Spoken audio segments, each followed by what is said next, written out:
We're thrilled to have welcomed our first grandbaby recently.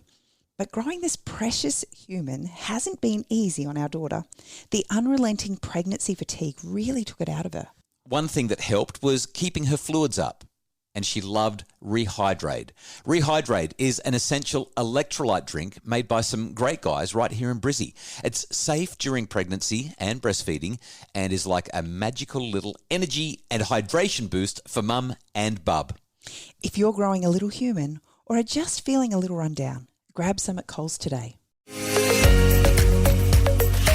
It's the Happy Families Podcast. It's the podcast for the time-poor parent who just wants answers now. I guess a tip for mums in particular is not necessarily believing your children when they say they know exactly where it all is the night before. Yeah, we've actually learned that there's two very important words to say right then, and that is show me. And now here's the stars of our show, my mum and dad. Hello, this is Dr. Justin Coulson, surviving as school goes back. In fact, it's such a relief. I'm going to be honest. I mentioned it on Monday, and I'm not even kidding. I'm relieved that the kids are back at school. If you're in New South Wales, ACT or WA, next week the relief arrives for you. And I know that as soon as I say that, somebody's going to say, oh, but I love holidays with the kids. And let's face it, we do usually. We do too, but we're at the end of it, and we're so glad that the kids are back. And it was just getting a bit, it's so hard for parents who don't have the flexibility to be at home with their kids. But mornings, my goodness, mornings are so challenging. Oh, by the way, I should mention I'm here with my wife and podcast partner, Mrs. Happy Families, Kylie. She's the mum to our 6 daughters. Hey, I want to read a review that came through during the holidays from Mandy Kay. She says, thanks, Justin and Kylie, for helping families on such a diverse range of topics. I always feel more positive and hopeful about my parenting journey after listening to your podcast. You come from experience and speak in relatable terms. All parents want to do better, and you are making a difference. 5 stars. Thanks, Mandy Kay. We appreciate that. And it's the reviews that you leave that help other people to find the podcast and make their families happier. So thank you so much for doing that. Can we invite you to jump on to Apple Podcasts and do that? It'll take you about 2 minutes, and it makes such a difference for getting the podcast out there. We've, as I was saying before, had a lot of people sort of saying, it's great the kids are going back, but my goodness, it's been a disaster so far. Nothing went right on day one. The kids were upset. They slept in. There were dramas. It was a hassle, and it was challenging and all that kind of thing. And so what we thought we would do today is dive back into the archives and share with you one of the most popular podcasts we've ever recorded. It's called Making Mornings Magic. It's based off a New York Times article that I wrote a couple of years ago.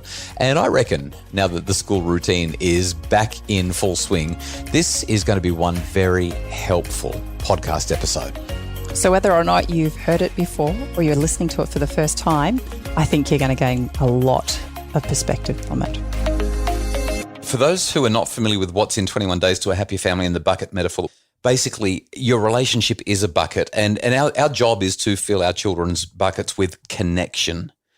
And metaphorically, that's the water that goes into a bucket. Like, you don't want a bucket full of air. You want a bucket full of water. That's what buckets are for carrying water. So the water is represented by connection, and the air, well, that's correction and direction. And so the question pretty much is, this morning, how much time did you spend connecting and correcting versus connecting? And I think as we sort of, we'll talk about the morning routines and stuff in a sec. I think that if we can get good quality connection into our mornings, which is, let's face it, missing from most people's mornings most of the time because there's so much to do and so little time to get it done. We spend all of our mornings correcting and directing, and we wonder why our relationships are lousy in the mornings. Well, we find our children kind of, get sidetracked along the way, don't they? They can start make the really change. well, but they get a bit sidetracked, and we're constantly having to redirect them back to what they need to do. So that's where that metaphor comes from. And I reckon that if we keep that in mind as we talk about what we're going to talk about today in terms of making our mornings magical, that is probably going to be one of the most important things that we can do. I was thinking that tapping into that, as much as we talked about being where your feet are, is just as important, because when you think about all of the things that you're doing in the morning, you're actually not right where you are. You're thinking about everything that needs to be done and the need to hurry because there's, you've got to get them out the door and get them to school, and then you've either got to go off to work or come home and, do all of the enormous list of ongoing chores that just never seem to be able to get through.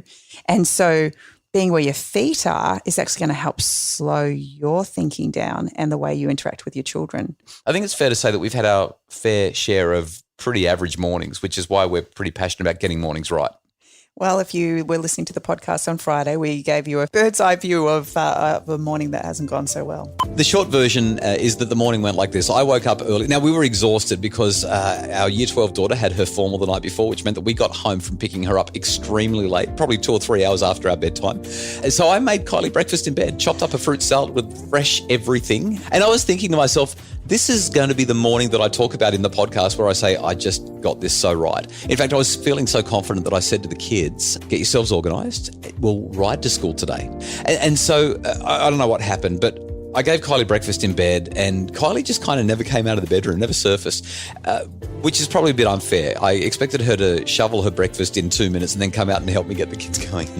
It didn't happen. I needed to have a shower. Yeah, and I'm just out there thinking, I'm doing it all on my own. I've made a breakfast in bed, for goodness sakes. What's going on?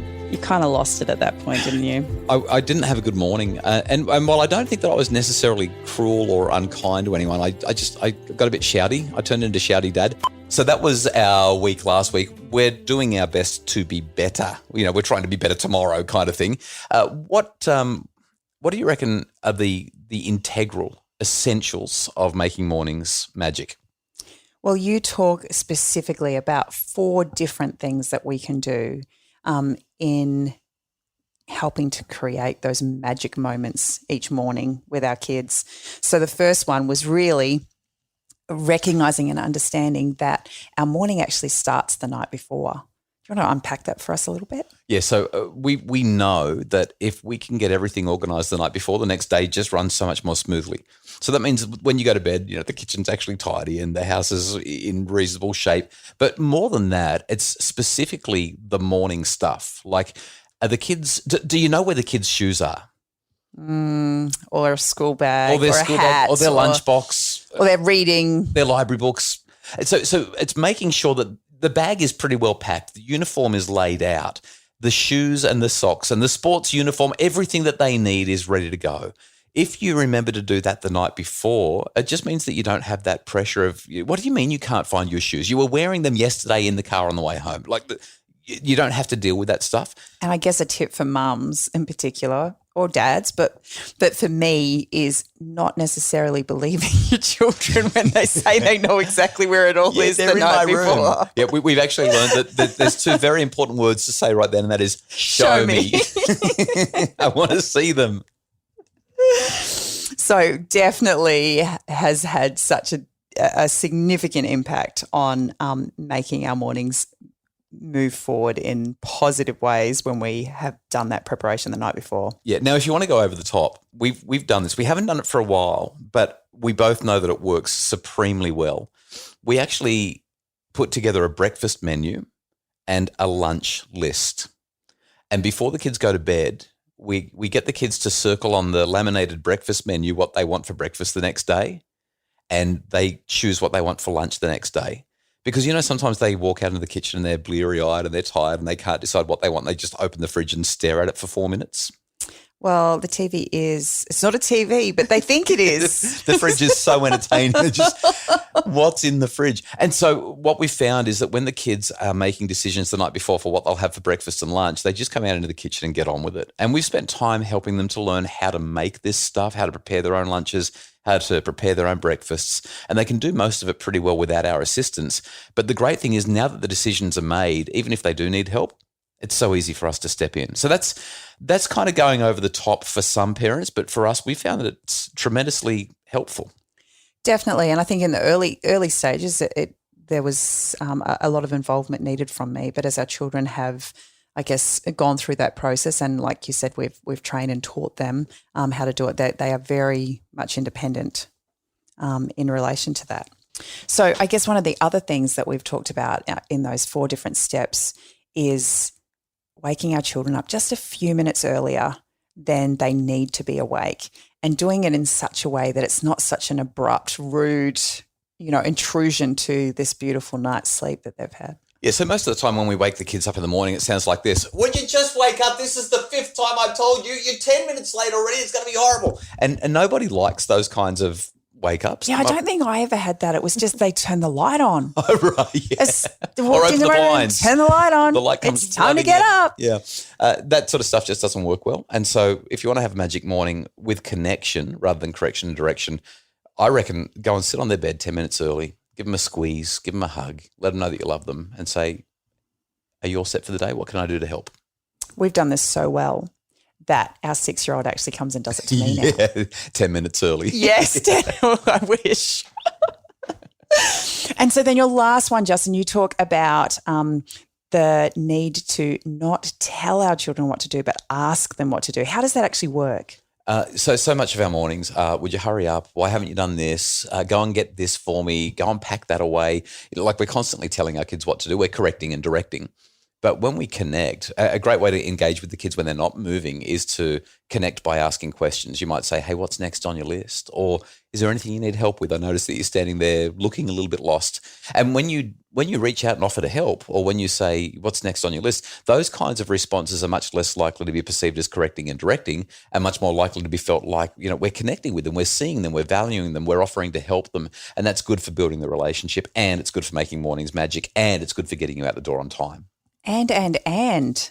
There was lots of ands there. So I'm going to add my own one little tip, and I think that it has a huge impact in my morning, is just using those gentle reminders. So when the kids have actually finished or perceived to have finished their, morning routine, and they're ready to go to school, and they're already just to kind of, chill out and wait for the school bus to come along, that being me. Sometimes I'll recognise and see that they haven't actually done a few of the things that they needed to do, chore-wise, or, helping out around the house. And so just a gentle reminder, hey, Annie, the laundry is enough for her to kind of kick into gear and go, oh, yeah, I've got 5 minutes. I can go and do, put a load on. I love listening to you. I reckon we should do this podcast more often. Well, I really enjoy speaking with you. Well, we hope that you've enjoyed the podcast. Thank you so much for being with us. If you do enjoy the podcast, can you please visit Apple Podcasts and leave a rating and review? It's the reviews and the ratings that you leave that help people find out about the podcast and find out why there's so much to love, like Sarah did, who jumped on and left us a 5-star review. We appreciate that so much, Sarah, and some kind comments as well, all about you, Mrs. Happy Families. Wow, my first review. This is a bit exciting. It says, I'm loving this podcast. I'm always a better parent after I listen to an episode. Kylie is a great addition. The husband-wife banter is hilarious and very relatable. We are really enjoying spending time together in this way and being able to kind of banter. We're really enjoying that. It's not very often that we get the opportunity to just enjoy one another's company and have these, lighthearted conversations about really important things. So thanks, Sarah. And Sarah, Kylie's eyes lit up. She didn't know that was there. I just threw it in front of her just in time for her to read it out. So really appreciate that. And thanks for making Mrs. Happy Families even happier. She's going to have a spring in her step all day because of that. We love your reviews. Please keep sending them through. It's how people find the podcast and make their families happier.